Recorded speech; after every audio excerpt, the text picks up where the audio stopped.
안녕하세요. 오늘도 라인입니다. 드디어 2020년의 새해가 밝았는데요. 오늘은 그 새해가 밝은 지도 벌써 7일이나 되는 날이에요. 여러분들이 가지고 계신 그 첫 다짐들을 지금까지 잘 이루고 계신지 굉장히 궁금한데요. 저는 굉장히 잘 지키고 있습니다. 왜냐하면 아무 다짐도 하지 않았거든요. 그러니까 잘 지키고 있는 거겠죠? 제가 생각하기에는 이렇게 막 다짐을 정해가지고 하루하루 살아가는 것도 중요하지만 그저 오늘 하루를 하루 종일 하고 싶은 것들을 하면서 행복하게 채워나가는 것이 더 중요하지 않을까 생각하고 있습니다. 2020년에는 20학번이 되시는 분들도 계시고 예비 고3으로서 대학 진학을 준비하고 계시는 분들이 생기는데요. 그분들이 자신이 입학한 학과에 대해서 그리고 앞으로 진학하고자 하는 학과에 대해서 많은 궁금증들을 가지고 계신 것 같습니다. 저의 학과 게시판에서도 많은 분들이 선배들에게 질문을 하는 경우가 많더라고요. 그래서 오늘 준비한 이 영상이 그분들에게 조금이나 도움이 됐으면 좋겠습니다. 그럼 본격적으로 학과 대신 전해드립니다. 학대전 영상 시작하도록 하겠습니다. 네, 그럼 오늘의 학대전 주인공은 바로 건도2 예측되시나요? 바로 도시계획학과입니다. 제가 지금까지 건도2에서 건축학과도 이야기해드렸고 토목공학과도 이야기를 해드렸어요. 그래서 이 학과 빼면 서운해 하실 것 같아서 도시계획학과를 준비했습니다. 도시계획학과는 도시계열 학과로 굉장히 다양한 이름들을 가지고 있는데요. 예를 들어서 도시공학과, 도시계획공학과, 도시계획부동산학과, 도시행정학과 등등이 있습니다. 학교마다 추구하는 방향에 따라서 과목들을 조금 다르게 편성해서 이름을 다르게 짓기도 하겠지만 거의 비슷한 맥락을 가지고 있다고 생각하시면 될 것 같습니다. 그래서 오늘은 그 도시계열학과, 통틀어서 도시계획학과에 대해서 이야기해보고자 합니다. 도시계획학과는 국토 및 도시 공간을 효율적이고 합리적으로 계획, 관리, 개발하는 방법들에 대해서 배우는 학과라고 하는데요. 땅과 부속물들을 다루기 위한 공학적인 기술뿐만 아니라 도시를 살아가고 있는 인간의 생태적인 지식에 대해서 배운다고 해요. 즉, 공학적인 관점과 인문 사회적인 관점을 통합적으로 이루는 학과라고 할 수 있을 것 같습니다. 네, 이제 본격적으로 도시계획학과에 대해서 알아보도록 할 건데요. 오늘도 어김없이 이렇게 상자를 준비했습니다. 상자에 있는 질문들을 뽑아가면서 이야기해보도록 할게요. 드디어 저 상자 찾았습니다. 그럼 시작해보도록 할게요.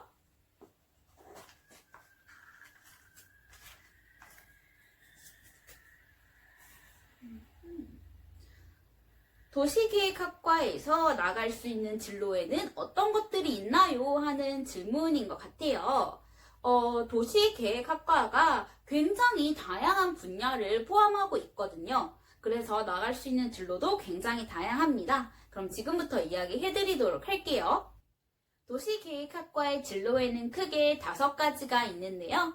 바로 기업체, 공기업, 공무원이나 연구직, 국내외 원조기구, 그리고 부동산 개발 및 금융 이렇게 나와 있다고 해요. 맨 처음 기업체에는 건설업체나 도시계획업체, 그리고 교통 엔지니어링 업체 등등이 있는데요. 이러한 업체들은 대규모 개발 사업에 참여하거나 중앙이나 지방, 정부 차원의 도시계획을 수립하는 과정에 참여한다고 합니다. 공기업에는 건축공학과와 토목공학과에서 이야기해드린 것처럼 LH나 LX 그리고 도시공사 등등에서 일을 하실 수가 있고요. 그 외에도 공무원이나 연구직, 연구소에서 일을 하실 수가 있습니다. 그 다음으로는 조금 특이하다고 생각하실 수도 있는 국내외 원조기구입니다. 예를 들어서는 코이카나 유엔의 월드뱅크 등등이 있는데요. 이곳에서는 도움이 필요한 곳에 인프라를 구축해주고 도시 계획, 도시 개발과 관련된 것들을 수립해주는 일을 한다고 합니다. 이 외에도 개발도상국 같은 경우에서 해외 취업을 통해서 도시 계획에 대한 일을 하실 수도 있을 것 같네요. 마지막으로는 부동산 개발과 금융 분야인데요. 예를 들어서는 공인중개사, 감정평가사, 주택관리사, 금융자산관리사 등등이 있습니다. 이 중에서 감정평가사에 대해서 조금 더 자세히 이야기를 해드리자면, 감정평가사는 토지나 기업, 기타 부동산의 가치를 평가한 다음에 이를 화폐가치로 산정해주는 직업을 의미한다고 합니다. 지금까지 소개해드린 5가지 분야 외에도 굉장히 다양한 세부 분야가 아마 있을 거예요. 이처럼 얼마나 도시계획학과가 다양한 진로로 나갈 수 있는지를 살펴보면서 도대체 어떤 교과목을 배우고 어떤 자격증을 취득할 수 있는지 더 궁금해지셨을 것 같습니다. 그럼 얼른 다음 질문 뽑아보면서 이야기해보도록 할게요. 네, 그러면 다음 질문 뽑아보도록 할게요.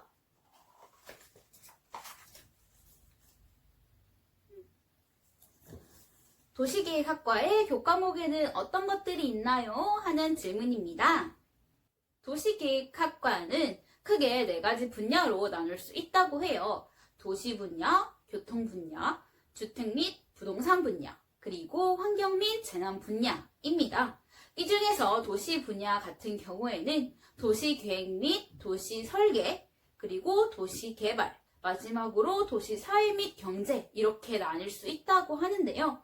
그러면 이 총 7개나 되는 분야를 하나하나 차근차근 소개해 드리도록 할게요. 먼저 도시계획 및 도시설계 분야 같은 경우에는 도시계획론, 국토 및 지역계획, 도시설계지도, 경관계획, 그리고 도시계획 관련 법규 등등의 교과목이 있는데요.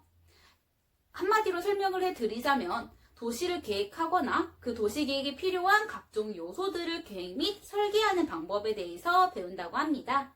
그 다음 도시 개발 분야 같은 경우에는 재개발론, 신도시 개발론, 도시 구조론 등등의 과목들이 있는데요. 한마디로 재개발이나 신도시 개발을 위한 것들을 배운다고 생각하시면 될 것 같습니다.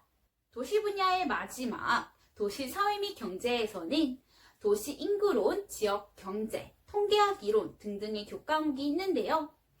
도시를 보다 잘 설계하기 위해서는 생활하고 있는 사람에 대해서 잘 알아야겠죠? 그래서 도시 속 사람들의 생활 모습에 대해서 알고 지역 경제가 어떻게 흘러가고 있는지에 대해서 알아보고자 하는 학문이라고 하는데요. 이를 보다 잘 분석하기 위해서는 다양한 통계에 대해서 알고 있어야 되기 때문에 통계에 대해서도 많이 배운다고 합니다. 그 다음 교통 분야에서는 교통공학, 교통계획, 교통체계 분석 등등에 대해서 배운다고 하는데요. 한마디로는 어떻게 교통을 체계적으로 잘 설계하는지에 대해서 배우는 거라고 해요. 예를 들어서는 자외선 신호를 어떠한 각도로 계산을 하는 게 좋은지, 신호등은 어디에 설치하는 게 좋고, 대중교통은 어떤 식으로 흐름을 잡아서 노선을 까는 게 좋은지 등등에 대해서 계획하고 설계하는 방법을 배운다고 합니다. 다음 부동산 및 주택에서는 도시 부동산 및 주택론, 부동산 금융 및 투자, 그리고 토지 및 주택 정책 등등의 교과목들이 있는데요. 한마디로는 우리가 살아가고 있는 주거 공간의 역사적이나 이론적인 흐름을 살펴보고 또한 경제적인 흐름을 살펴보는 학문이라고 생각하시면 될 것 같습니다. 마지막으로 환경 및 재난 분야 같은 경우에는 도시 환경평가, 도시 안전 및 방제 계획, 환경오염과 도시관리 등등의 교과목이 있는데요. 한마디로 이야기를 해드리자면 환경오염, 도시 속에서 어떻게 하면 환경오염을 방지할 수 있는지, 그리고 자연재난이 일어났을 때 도시를 어떻게 안전하게 지켜낼 수 있는지 등등에 대해서 배운다고 생각하시면 될 것 같습니다. 이 외에도 컴퓨터를 사용한 CAD나 GIS 등등에 대해서도 배우기도 합니다. 또한 학교마다 추구하고 있는 방향에 따라서 세부적인 교과목들의 차이가 있을 텐데요. 어떤 학교들 같은 경우에는 위에서 말씀드린 분야 외에도 스마트 시티에 대한 분야도 있고 빅데이터를 다루는 학교들도 있다고 합니다. 여러분들이 관심 있는 분야를 더 많이 배우는 학교를 꼭 확인해 보시고 진학을 하시면 좋을 것 같습니다. 이제 세 번째 질문 뽑아보도록 하겠습니다.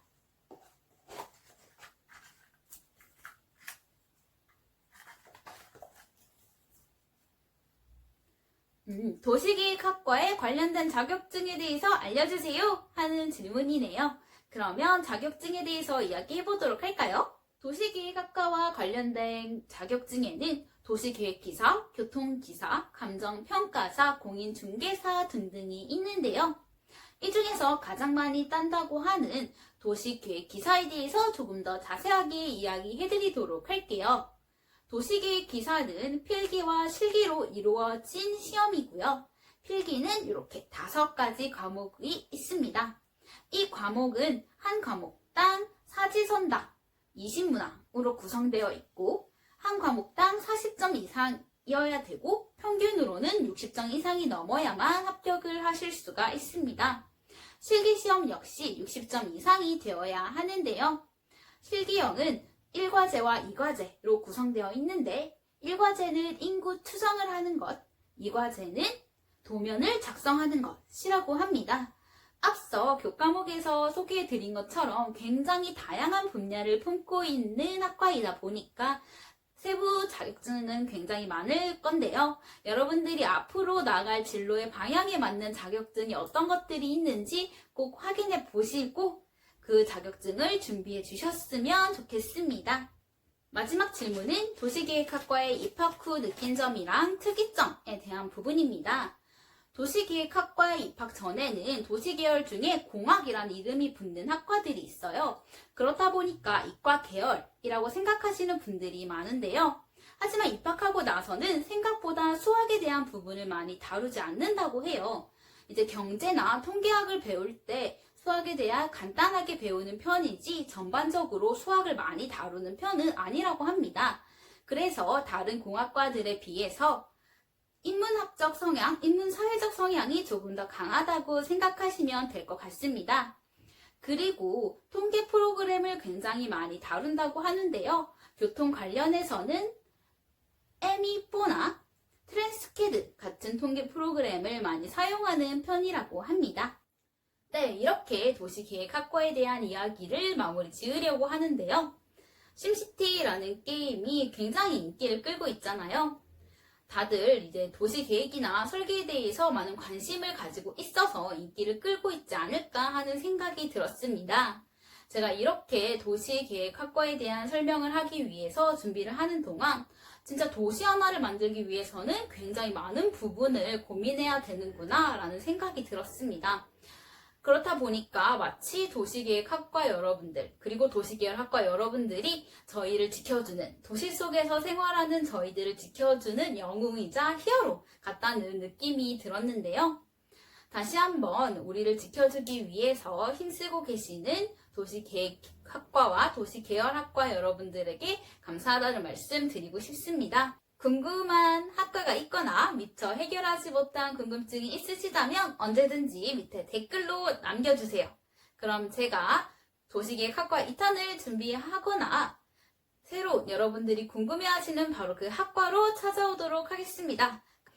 그러면 저희는 다음 주 화요일 날 새로운 학과와 함께 만나는 걸로 하고 인사드리도록 할게요. 그럼 다음 주에 만나요.